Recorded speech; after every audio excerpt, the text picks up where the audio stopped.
You and your partner are both working, both earning decent money. Between the two of you, the household income looks impressive on paper. Maybe it's $160,000. Maybe it's $200,000. Maybe it's pushing $250,000. And yet at the end of every fortnight, you're looking at each other wondering where it all went. There's not much left over. The savings feel slower than they should be. The financial freedom you thought two incomes would buy still feels like it's somewhere just out of reach. If that's you, you're not doing it wrong. You've just walked into one of the most quietly devastating traps in modern Australian financial life. And today, we're going to pull it apart with real numbers so you can finally see exactly what's happening. Let's start with what two incomes are supposed to look like. Take a household where one partner earns $95,000 and the other earns $75,000. Combined gross income of $170,000. Before you spend a single dollar, that sounds like serious money. More than 85% of Australian households earn less. On paper, you're well into the traction zone. But here's where the illusion begins. Because two incomes don't get taxed like one income split in half. They get taxed as two separate individuals. Your $95,000 earner pays roughly $24,000 in income tax and Medicare. Your $75,000 earner pays roughly $17,400. Combined tax bill, just over $41,000 a year. Your $170,000 household is already down to about $129,000 before you've bought a single coffee. Now add the costs that the second income almost always brings with it. If you have young children, childcare is the one that shocks most couples the most. The average cost of full-time childcare in Australia right now sits between $120 and $200 per day, depending on the centre and the city. After the childcare subsidy, which the government has increased, but which phases out as household income rises, a family earning $170,000 combined might still be paying $15,000 to $22,000 a year out of pocket for one child in care. That's not a rounding error. That's a second mortgage payment disappearing every month just to enable both people to go to work. Then there's the second car, because two jobs in different locations almost always means two cars. Insurance, registration, fuel, servicing. A modest second vehicle costs a household somewhere between $6,000 and $10,000 a year to run, depending on the commute. There are the lunches that get bought instead of packed, the convenience meals that happen because both people got home at 6:30 tired, the takeaway orders that cost $60 and feel completely justified after a double income week. Cumulatively, the lifestyle cost of maintaining two careers inside one household quietly consumes $30,000 to $40,000 a year in ways that almost never show up clearly in a budget. They just disappear into the noise. So let's rerun the numbers honestly. Gross, combined income of $170,000. After tax, $129,000. Subtract childcare, two cars, and the lifestyle friction that comes with both people working flat out, and your actual spendable income is somewhere between $85,000 and $95,000, which is nearly identical to what one person on $95,000 would take home after tax on their own. That's the trap. You're both exhausted. You're both trading time. And the net financial result is about the same as if only one of you was working. Now here's where it gets psychologically interesting, because most couples in this situation don't do the math. They see the gross number, it feels large, and they spend to match it. The house they bought assumed two incomes, because the bank certainly did.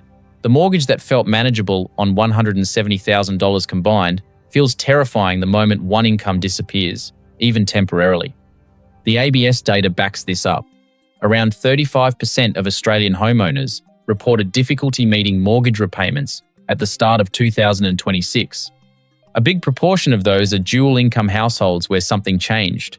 A redundancy, a career break, a baby that cost more than expected. The second income wasn't a buffer, it was structural. And when it cracked, everything cracked with it. This is what economists call the two-income trap. The term was coined to describe exactly this dynamic. Two incomes don't create twice the financial security. They create a higher fixed cost base with a hidden single point of failure. Because once you've bought the house, committed to the school, locked in the lifestyle, and built a budget on two salaries, removing one of those salaries isn't a lifestyle downgrade. It's a financial emergency. But here's the shift, and this is the part most people miss. The two-income household isn't a trap unless you spend like one. The couples who actually get ahead on two incomes are the ones who make a deliberate decision early on to live off one income and invest the other. It sounds extreme. It rarely is, in practice. If you can cover rent or mortgage, groceries, utilities, and transport on $75,000 after tax, and you funnel the second $53,000 directly into index funds, extra super contributions, and an offset account, something completely different happens over the next 10 years. Run the numbers. $53,000 a year invested at 9% annual returns over 10 years is $879,000. Over 15 years, it's just under $1.7 million. Not as a fantasy, as basic compound mathematics on a decision most dual-income households never consciously make because nobody ever framed it that way. The second income isn't lifestyle money. It's the wealth engine. The households that figure that out early are the ones that end up with choices at 45 that most people don't have at 65. Now, what about the tax side? Because this is the other piece of the dual income conversation that doesn't get enough attention. Australia taxes individuals, not households. Unlike some comparable countries, there's no income splitting mechanism that lets a high-earning partner shift income to a lower-earning one to reduce the combined tax burden.